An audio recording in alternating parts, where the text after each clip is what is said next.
OIC organisation of Islamic cooperation মুসলিম দেশগুলোর মধ্যে ঐক্য প্রতিষ্ঠা এবং অমুসলিমদের হাত থেকে মুসলমানদের দেশ ও সম্পদের হেফাজত করার লক্ষ্যেই জন্ম নিয়েছিল এই সংস্থাটি। 56 বছর আগে জন্ম নেওয়া 57 সদস্যের এই সংস্থাটি কতটা রক্ষা করতে পেরেছে মুসলিমদের স্বার্থ তা নিয়ে প্রশ্ন দীর্ঘদিনের। ইসরায়েলি বর্বর হামলায় চোখের সামনে পবিত্র গাজা বিরানভূমি হওয়ার পরও সংস্থাটির নীরব ভূমিকা এ প্রশ্নকে আরো জোরালো করেছে। যৌক্তিক কারণেই জানতে ইচ্ছে করছে কি কাজ ওআইসির, কি করেছে ওআইসি। 1969 সালের 21শে অগস্ট ফিলিস্তিনের পবিত্র ভূমি বাইতুল মুকাদ্দাসে আগুন ধরিয়ে দেয় ইসরায়েলি বাহিনী। মুসলমানদের অন্যতম প্রধান এই মসজিদে জ্বলা আগুন পুড়িয়ে দেয় সারা বিশ্বের মুসলমানদের হৃদয়। চেতনা জাগ্রত হয় বিশ্ব মুসলিম নেতৃত্বের। তার প্রেক্ষিতেই 1969 সালের 22 সেপ্টেম্বর থেকে 25 সেপ্টেম্বর পর্যন্ত মরক্কোর রাজধানী রাবাতে শীর্ষস্থানীয় মুসলিম দেশগুলোর রাষ্ট্রপ্রধানদের নিয়ে এক সম্মেলন অনুষ্ঠিত হয়।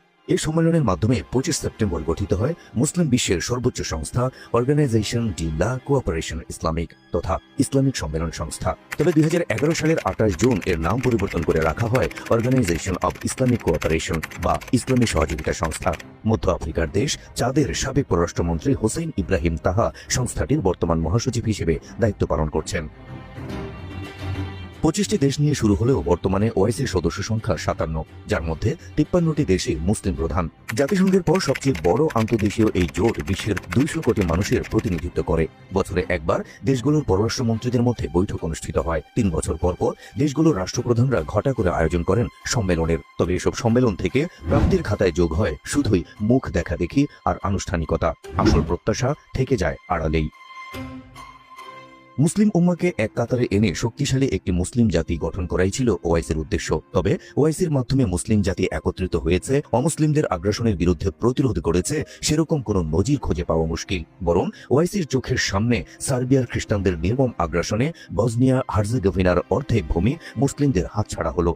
আফগানিস্তানের ইসলামী সরকারকে উৎখাত করে দেশটিকে বোমার আঘাতে জর্জরিত করল মার্কিনীরা। ওআইসির চোখের সামনে ইরাকের প্রেসিডেন্ট সাদ্দাম হোসেনকে মিথ্যে অভিযোগে ফাঁসিতে ঝুলানো হলো, কার্যত দখল করে নেওয়া হলো শত শত বছরের মুসলিম ঐতিহ্যের এই দেশকে। লিবিয়ার গাদ্দাফিকেও প্রাণ দিতে হলো এই ওআইসির চোখের সামনে। শুধু তাই নয়, কাশ্মীর থেকে ইয়েমেন, আফগানিস্তান থেকে সোমালিয়া পর্যন্ত কোটি কোটি বিপন্ন মুসলমানদের দুর্দশা দূরীকরণে ওআইসির ভূমিকায় গর্ব করার মতো কিছু আছে কি?